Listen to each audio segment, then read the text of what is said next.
मार दिया और हम लोग ये शाह साहब के साथ नाजायज है। ये अवाम छोड़ो कान खोल के, ये नाजायज है।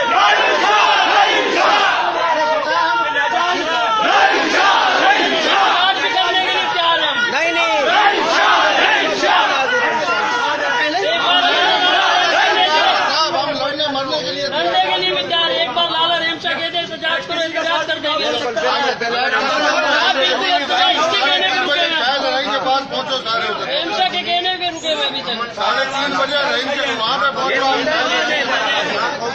राशिद राशिद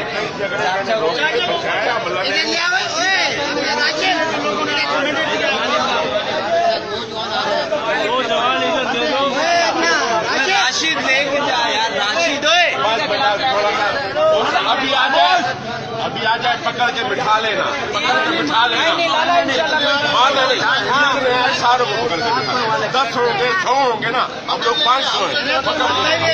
जोर नहीं हमारे इलाके में, हमारे को घरों में कुछ मारोगे लाला, हम साथ है, बेफिक्र हो जाओ, हम मार के रहेंगे उनको। साहब अभी हम छोड़ेंगे नहीं इस मत को।